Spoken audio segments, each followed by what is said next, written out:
이름 축복합니다. 아멘.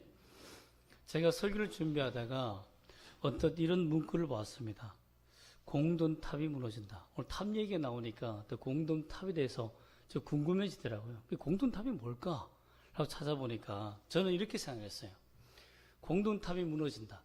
내가 어떤 일을 시작할 때 아주 공들여서 정성을 다해서 마음을 다해가지고 이 탑을 쌓지 않으면 언젠간 무너진다. 이렇게 생각하고 있었어요. 그래서 내가 하는 인생의 계획을 아주 공을 들여서 마음을 담아서 해야지. 그러면 무너지지 않겠지. 이렇게 생각했는데 아니라 다를까 역시 아니었더군요. 그 뜻이 아니라 공동탑은 뭐냐면 매사에 작은 덕을 베풀 줄 아는 마음을 가지라는 겁니다. 그렇지 못하면 나중에 큰 덕을 베풀어도 그 사람이 오히려 해를 당하거나 또는 인정해주지 않는다는 거예요.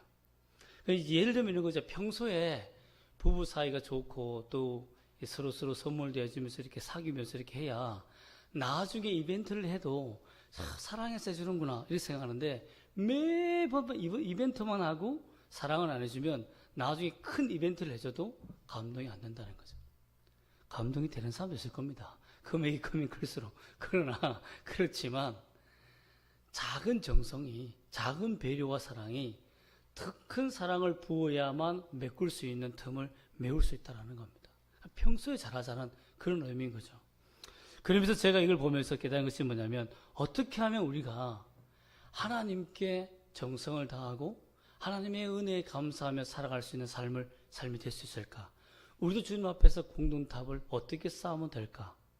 근데 오늘 보면, 본문에 보면 잘못된 탑을 쌓아서 하나님의 은혜를 무시하는 자들이 나오죠. 이들이 어떻게 이 탑이 무너졌을까? 그리고 탑을 중심으로 해서 큰 도시를 건설합니다. 이 도시가 어떻게 망했을까라는 겁니다. 사실상 이 탑을 지은 이 10장의 배경이 굉장히 중요한데요. 이 10장의 야베세 족속과 함의 족속과 또 셈의 족속들이 땅을 차지하는 부분이 나오는데 우리가 하나 보면 좋겠습니다. 어디를 보냐면 노아의 저주를 받았던 함의 자손들을 보면 이 바벨탑 사건이 어떻게 연결되는지를 잘 알 수 있습니다. 우리 한번 6절, 10장 6절에서 9절까지의 말씀, 10절까지의 말씀 한번 보겠습니다. 6절에서 10절까지의 말씀 시작. 함의 아들은 구스와 미스라임과 풋과 가나안이요 구스의 아들은 스바와 하윌라와 삽다와 라야마와 삽드가요 라마의 아들은 스바와 드단이며 구스가 또 니므롯을 낳았으니 그는 세상의 첫 용사라 그가 여호와 앞에서 용검한 사냥꾼이 되었으므로 속담에 이르기를 아무는 여호와 앞에 니므롯같이 용감한 사냥꾼이로다 하더라. 그의 나라는 시날 땅의 바벨과 에렉과 아각과 갈레 시작하여 11절 한번 읽어봅시다. 시작. 그가 그 땅에서 아수르로 나아가 니느웨와 로봇딜과 갈라와. 여러분 이렇게 함의 자손들은 저주를 받았다고 했는데 분명히 그 저주를 받은 이후에 그 명령이 떨어진 이후에 이들은 내가 망하지 않으리라 라는 마음을 가지고 살았던 것 같습니다. 그런데 하나님이 그 저주받은 함의 가족에게도 은혜를 베푸셨어요. 그게 뭐냐면 니므롯이라는 위대한 장수가 나타났다는 겁니다. 그리고 그 사람을 통해서 함의 자손들은 이 북아프리카부터 시작하여서 지금 터키까지의 땅을 다 점령하고 맙니다.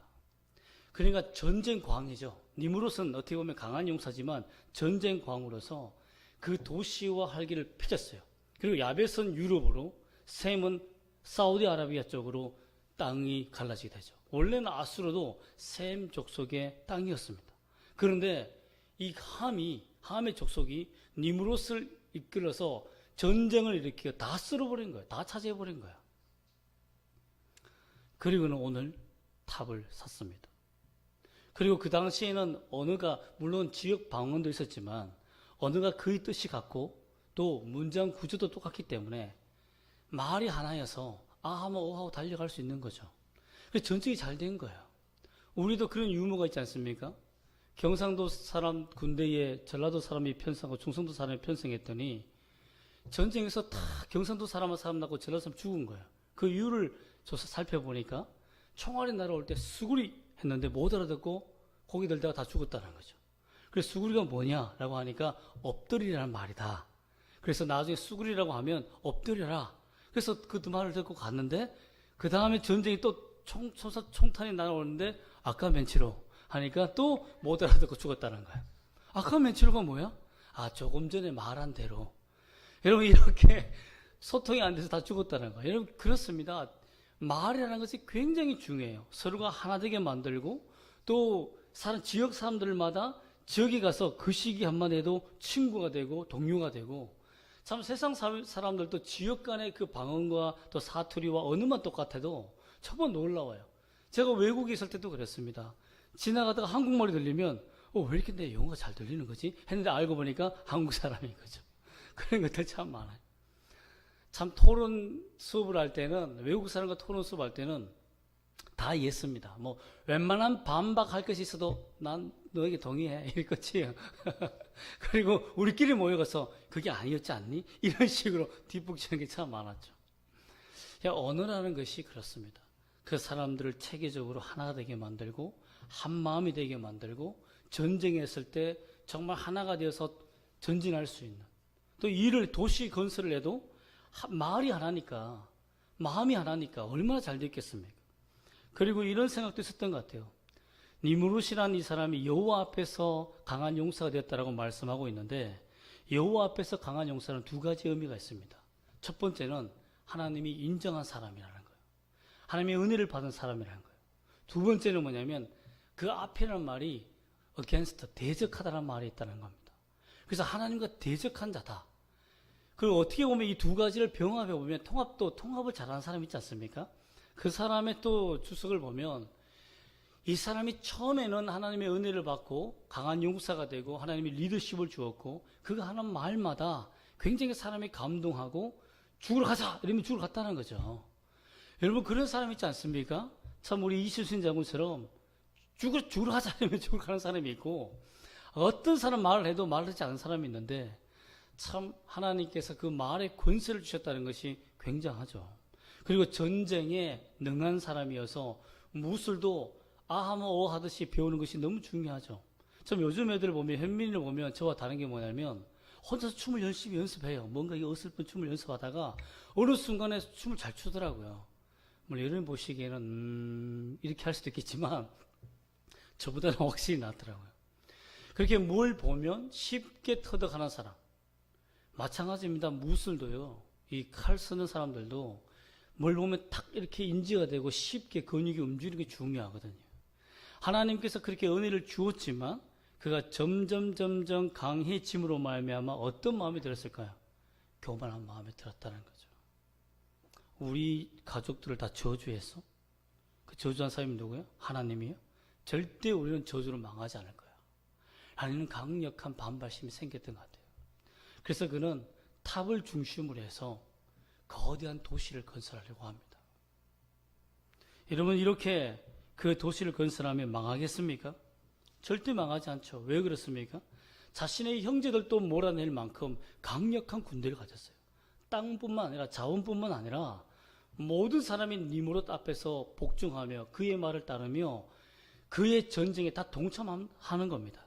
어떻게 보면 한 나라를 이룬 것이 아니라 로마처럼 제국을 이루었지도 모릅니다. 어마어마한 제국을 이루어서 우리의 국가는 절대 망하지 않을 거야 라는 생각으로 살았을 것입니다. 여러분 이러한 땅이 이러한 욕망이 어떻게 파멸했습니까? 참 이들의 패망의 시작은 이렇게 시작됩니다. 우리가 처음에 살펴보았지만 그의 교만이 자라났다는 것입니다. 온 땅의 언어가 하나요 말이 하나였더니 이에 그들이 동방으로 옮기다가 시날 평지에서 만나 거기 거류하며 서로 말하되 자 벽돌을 만들어 견고히 굽자. 이 주동자가 누구냐면 니무롯이라고 합니다. 즉 자신의 힘과 자신의 강함으로 이 땅을 펼친 다음에 니무롯이라는 이 강한 용사는 드디어 자신의 왕국을 세우려고 했습니다. 그러므로 하나님 앞에서 자신이 망하지 않고 철저히 살아남는 방법을 찾아갑니다. 여러분, 하나님과 대적하여 싸운다. 와, 정말 무서운 사람 아닙니까? 내가 하나님을 이기리라. 신도 내가 이겨버리겠다는 생각으로 산다는 것 자체가 얼마나 무서운 생각입니까? 여러분, 그렇게 해서 그들은 탑을 쌓아서 하늘까지 올려서 4절 말씀에 뭐라고 합니까? 하반절에 한번 4절 말씀 읽어볼까요? 다시 한번 시작. 또 말하되 자 성읍과 탑을 건설하여 그 탑 꼭대기를 하늘에 닿게 하여 우리 이름을 내고 온 지면에 흩어짐을 면하자 하였더니, 여기서 중요한 구절이 나옵니다. 우리 이름을 내자. 그러고 보면 니므롯이 굉장한 리더였던 것 같아요. 내 이름을 내자 할 수도 있잖아요. 자기가 강한 용사니까 성을 지은 다음에 내 이름을 달아 할 수 있는데 그렇게 설득하지 않습니다. 잘 공감을 해요. 우리 이름을 내자. 함께 이 나라를 건설해서 하나님부터 저주받은 저주를 끊어버리고 우리가 우리의 도시, 우리의 국가를 세워서 우리가 함께 건설하며 살자. 최초로 인간이 신을 이긴 존재가 되자. 여러분, 왜 하는 거죠, 사람들이? 그래 하면서 이렇게 난리가 난 거죠.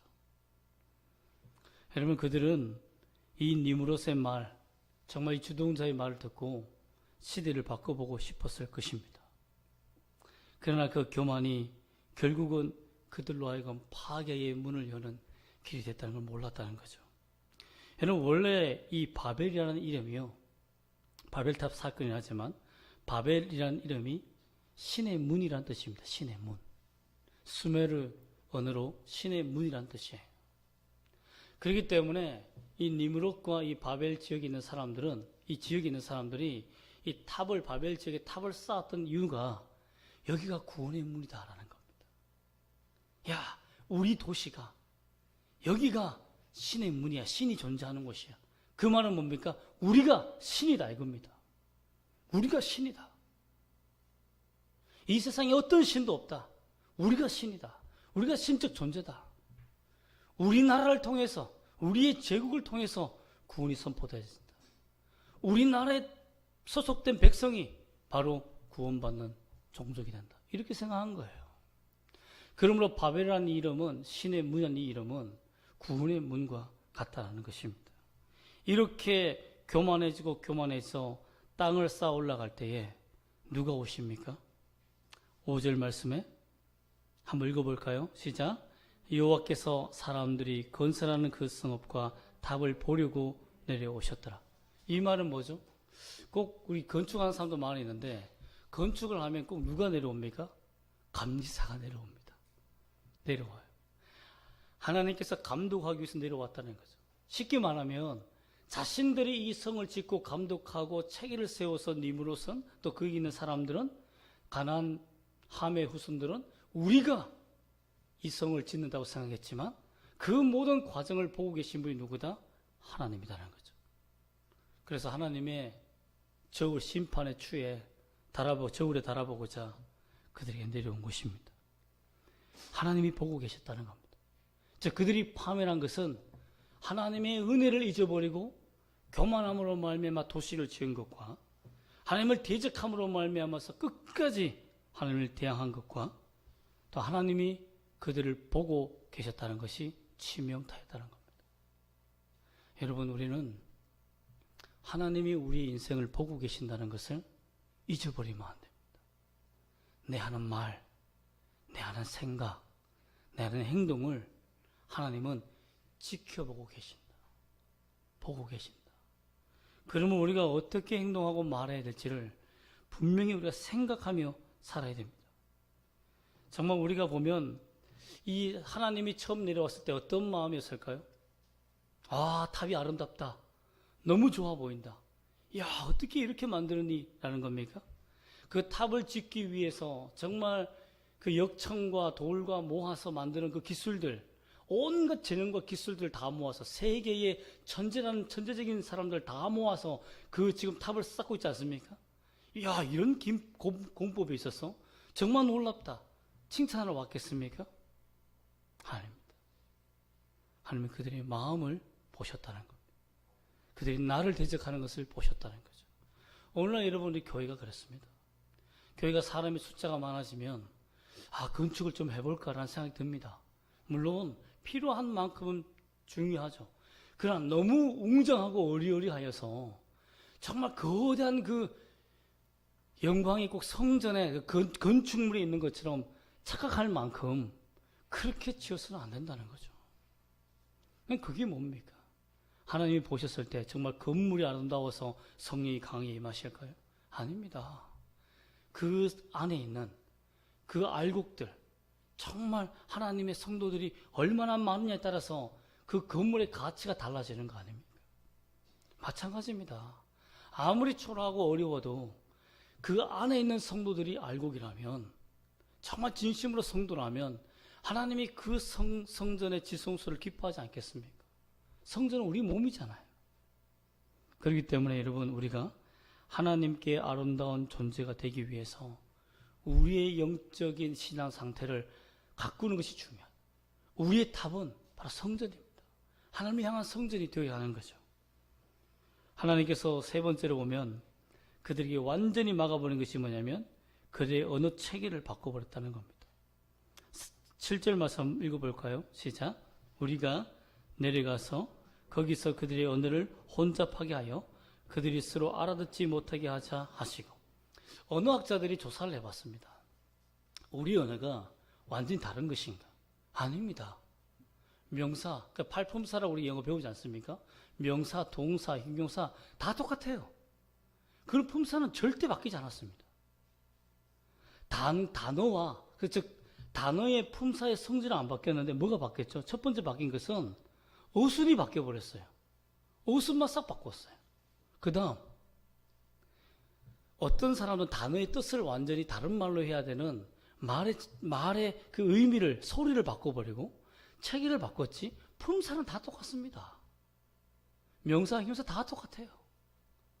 그래서 여러분 언어를 배울 때 이 원리만 하면 잘 안다고 하더라고요. 저처럼 머리가 나쁜 사람 잘 모르지만 그렇처럼 하나님께서 그들에게 있는 언어를 완전히 뒤죽박죽 체계를 바꿔버리고 그리고 단어의 뜻을 바꿔버려서 도저히 알아들 수가 없는 거예요. 그렇게 만드신 이유가 뭡니까? 이 안에는 하나님의 은혜가 숨어 있습니다. 자, 보세요. 6절 말씀 한번 천천히 읽어보겠습니다. 6절 말씀 시작. 여호와께서 이르시되 이 무리가 한 족속이요 언어도 하나이므로 이같이 시작하였으니 이후로는 그 하고자 하는 일을 막을 수 없으리로다. 이 말은 뭡니까? 하나님이 그 탑 쌓는 거 막지 못하는 무능한 하나님이라는 뜻입니까? 아닙니다. 어떤 뜻이 숨어 있는 거죠? 이들에게 회개의 기회를 이제는 주어도 더 이상은 회개할 수 없을 때가 오는구나. 정말 그들의 죄악이 하나가 되어서 나를 대적하는 이 마음이 이제는 권력의 체계가 이루어져서 이제는 틀려도 틀렸다고 말할 수 없는 조직적인 제국이 되고 죄가 체계화되어서 이것을 끊을 수 없는 고리가 없다는 거예요. 여러분, 왜 국가들이 망합니까? 왜 정치가 망합니까? 그 안에 들어가면 못 나옵니다. 그들의 이데올로기 속에 빠지면. 죄악의 이데올로기 속에 빠지면 거기서 나오는 것은 매장당하는 거예요. 그러므로 그 속에서 나오게 하는 것이 얼마나 힘든 일인지 모릅니다. 그러므로 그것을 깨트리기 위해서, 그 제국을 무너뜨리기 위해서, 죄악의 제국을 무너뜨리고 나는 하나님을 믿겠다는 선택한 사람들이 나오게 하기 위해서 하나님이 언어를 주신 거예요.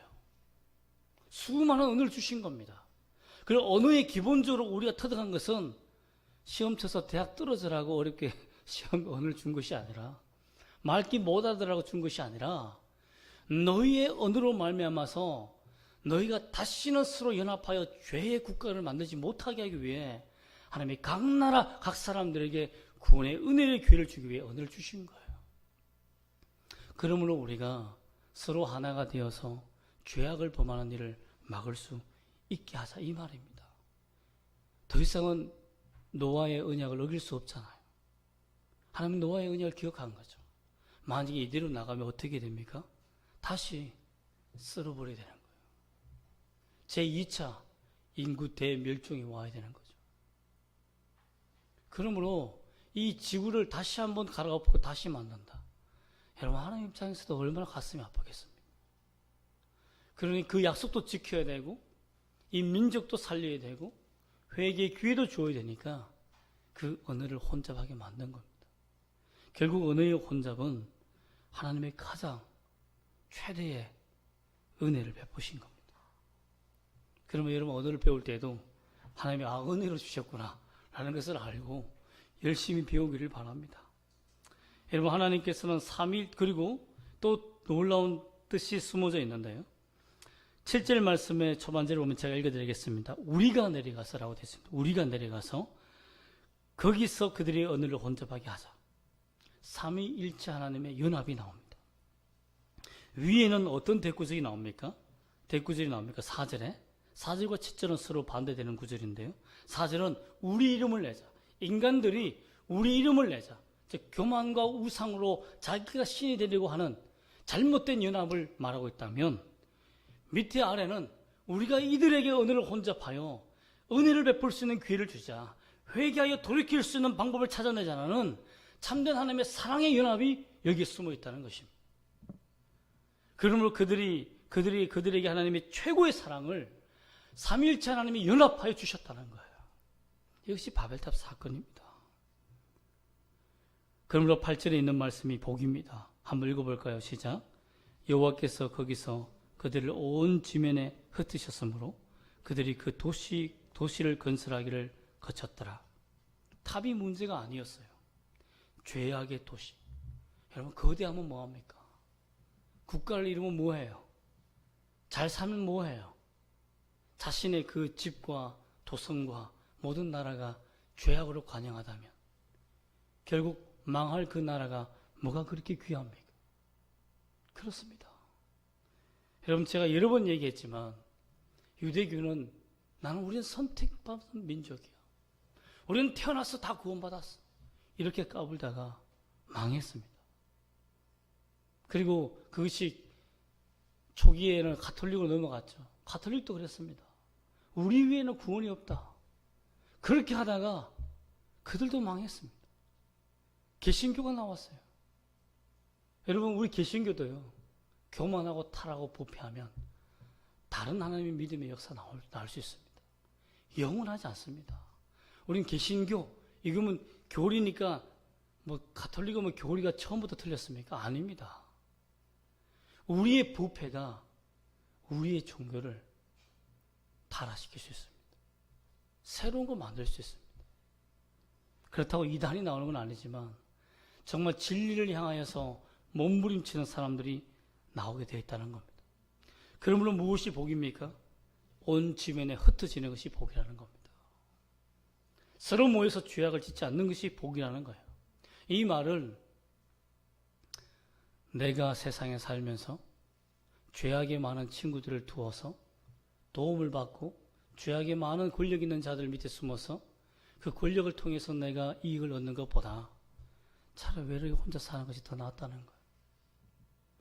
참 그럴 수 없는 우리 인생이기 때문에 주님 앞에 회개하지만 할 수 있으면, 할 수만 있으면 여러분의 죄악의 수준을 낮춰가는 것이 더 은혜라는 겁니다. 주님은 우리가 불완전한 존재라는 것을 압니다. 완벽하게 죄악을 다 단절하고 그러면 혼자 살아야죠. 왜 이웃의 관계 속에서 사랑으로 살아야 하십니까? 네가 할 수 있는 최선을 다해라. 너의 삶 속에서 최선을 다하여 거룩하게 살아라는 겁니다. 그런 것을 보면요. 저에게는 하나님이 목사로서 죄와 더불어 살면 안 되잖아요. 그러나 여러분에게는 세상을 살아가야 되는 많은 위험과 도사람이 있지 않습니까? 그 안에서 내가 최선을 다해서 거룩할 수 있는 길을 찾는 것이 그것이 하나님의 은혜입니다. 그것이 여러분이 살아가는 유일한 길이에요.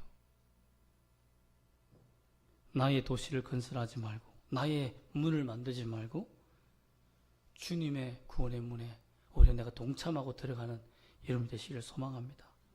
여러분 그러면 하나님 앞에서의 겸손이라는 것은 내 탑을 쌓지 않는 겁니다. 내 영역을 확장하지 않는 거예요. 오직 하나님의 것, 주신 것 다 하나님의 것입니다. 정말 내 아내, 내 남편, 또 내 자녀들, 내 직장, 하나님 내 환경, 내 생명, 내 호흡도 다 주님의 것입니다라고 인정할 수 있어야 됩니다. 우리가 이걸 언제 할까요? 주님이 빼앗아갈 때 합니다. 그전에는 꼭 쥐고 있어요. 내 거라고 생각합니다. 가지면 가질수록 더 기뻐요. 행복하죠. 그러나 하나님께서 손가락 다 강제로 벌리면서 빼앗아갈 때는요, 정말 그때는 너무너무 서럽습니다. 내 거라고 생각했는데 그제서야 주님 거라는 것을 아는 순간 참 비참해지는 거죠. 여러분, 머리가 좋다고 절대 잘난 척하면 안 됩니다. 내가 여러 가지 힘과 권력이 있다고 절대 잘난 척하면 안 됩니다. 모든 저작권과 소유권과 특허권은 누구에게 있습니까? 하나님께 있습니다. 여러분, 인생은 하나님 거예요. 그러므로 여러분, 우리가 두려워하지 말할 것은 무엇입니까? 두려워할 필요가 없는 것은 주님 앞에 겸손히 엎드리고 하나님의 영광의 탑을 쌓아가는 사람은 절대 두려워할 필요가 없습니다. 하나님이 먼저 행하시고 그 사람을 지키시고 돌보시며 그 사람을 통해서 자신의 영광을 드러내시고자 하기 때문에 실패하지 않는다라는 것입니다. 여러분, 예수님은 자신을 생명의 문이다, 양의 문이다 라고 하셨습니다. 진짜 신의 문은 누굽니까? 예수 그리스도다라는 거예요. 하나님께서 인간이 세운 바벨탑, 바벨, 신의 문, 신의 탑, 그 대책으로 무엇을 줬습니까? 사람들을 흩으시고 진정한 예수, 구원의 문, 양의 문을 우리에게 주었습니다. 그러면 우리가 해야 할 일은 무엇입니까? 그 문으로 들어가는 거예요. 누구든지 믿음으로 그 문으로 들어가면 삽니다. 또 하나님께서 성령을 보내셔서 우리에게 지금 무엇을 주셨습니까? 모든 언어가 천국에서 하나 된다는 비전을 주었습니다. 오순절 성령이 임한 다음에 그들은 한 번도 배워보지도 못한 외국어 방언을 합니다. 이때의 방언은 외국어였습니다. 고린도전서 13장이나 13장에서 14장에 나오는 알 수 없는 방언은 성령의 은사로 주는 또 다른 방언이지만 이때 오순절날 임했던 그 성령의 통해서는 방언은 외국어였어요. 왜냐하면 밖에 있는 사람들이 저 사람들이 기도하는데 우리말로 하네? 저들이 유대인이 아니야? 히브리인이잖아. 어떻게 우리말로 하지? 이렇게 알아들었기 때문에 하나님께서 오순절날 바벨탑으로 혼잡게 하신 그 언어를 그날에 하나 되게 하셨다는 겁니다. 그리고 우리가 천국에 가면 다 각자의 말을 하지만 그 말이 다른 사람들에게는 다른 언어로 다 들린다는 거예요. 그렇기 때문에 우리가 천국 가면 어떤 언어를 배워야 저 사람하고 사귈까? 이런 고민을 할 필요가 없다는 겁니다. 성령으로 다 하나가 되게 한다는 거죠. 여러분, 하나님께서는 겸손하고 주님 앞에 엎드려 나아가는 자들에게 하나님의 영광의 탑을 쌓아줄 줄 믿습니다. 빌립보서 2장 3절에 보면 이런 말씀이 있습니다. 아무 일에든지 다툼이나 허영으로 하지 말고 오직 겸손한 마음으로 각각 자기보다 남을 낫게 여기고. 성경에서는 겸손이라는 이 말, 하나님 앞에 무릎 꿇는 이 겸손이라는 말을 자기보다 남이 더 낫다라고 인정하는 것이 기본 마음이라고 표현하고 있습니다. 즉 내가 둘이 싸울 때도 보면 서로 똑같으니까 싸우는 거 아닙니까? 오늘 내가 서럽게 당했으니까 이겨봐야겠다라는 마음이 들지 않습니까? 그런데 나보다 남을 더 소중히 여기고 낫다라고 판단하는 이 가치의 생각이 그것이 겸손이라는 거예요. 여러분, 제가 참 탁구 선수와 함께 신대원 시절 날 한번 나도 저 나름대로 탁구를 친다고 이렇게 막 하고 있었거든요. 그런데 어떤 사람이 탁 저를 보더니 같이 한번 치자고 하는 거예요. 그래, 오늘 어떻게 꺾어줄까 하면서 딱 시작했는데 어라? 3점을 못 내는 거예요. 한 10판을 붙었어요. 그리고 난 다음에 도저히 이길 수 없다고 내가. 이러니까 자기가 이 탁구 선수라고 알려주더라고요. 여러분, 그런데 자기는 내가 3점을 낼 때까지는 봐줬대요. 3점은 줬대, 3점. 그 다음부터는 보니까 이 사람 실력이 어느 정도 되니까 3점을 내줘도 충분히 되겠구나. 나도 재밌고 이 사람도 재밌겠구나. 라고 해서 한 거예요. 근데 결정적인 서브와 드라이브는 못 맞겠더라고요. 아무리 이렇게 되고 이렇게 돼도요, 넘어가지가 않는 커트가 있고, 받아서 밑으로 누를 수 없는 그런 공들이 있더라고요. 엄청나게 스핀이, 나의 스핀보다 10배가 뛰어난 스핀을 거는 거죠. 그런데 거기서 배운 것은 뭐냐면 아마추어와 재미있게 하려면 자기를 낮춰야 된다는 거예요. 상대를 낮게 봐줘야 된다는 거죠. 상대가 충분히 그 꿈을 펼칠 수 있도록 해줘야 되는 거죠. 물론 저는 농락당하는 기분이었지만 그래도 남과 함께 어울릴 수 있으려면 자신의 잘남을 내려놓아야 된다는 거예요. 자신의 뛰어남을, 자신의 명석함을, 자신의 부지런함을 조금만 내려놓으면 돼요. 그러면 게으른 사람도 포용할 수 있습니다. 교회 안에서요, 사역할 때 가장 힘든 게 그겁니다. 사역자가 게으를 때 맞추기가 정말 힘들어요. 그러나 서로가 보조를 맞추어 나가서 일의 결과보다 보조를 맞추어서 일을 하나하나 만들어가는 것이 너무너무 중요합니다. 물론 세상에 이런 돈이 안 된다고 할지 모릅니다. 그러나 돈이 되는 일에는 몰라 여러분 열심히 해야 될지 모르겠지만 웬만한 그게 목숨 걸 일이 아니라면 서로가 남을 낮게 여기고 귀하게 여기고 양보할 줄 아는 마음이 너무너무 중요하다는 것입니다. 저는 이런 생각을 해보았습니다. 자신의 강함을 믿고 살았던 니므롯, 절대 하나님의 저주에는 내가 당하지 않고 살겠다는 니므롯, 그가 세운 성과 제국은 그의 교만 때문에 결국 무너지고 말았던 겁니다. 어떤 우리가 되어야 할까요? 어떤 공동체가 되어야 될까요? 우리 제자들 교회는 하나님처럼 연합하는, 다른 사람을 위해서 자신의 생명을 희생하며 줄 수 있는 그 삼위일체 연합이 우리 공동체가 되기를 소망합니다. 또 여러분의 삶이 되기를 소망합니다. 다 같이 기도하겠습니다.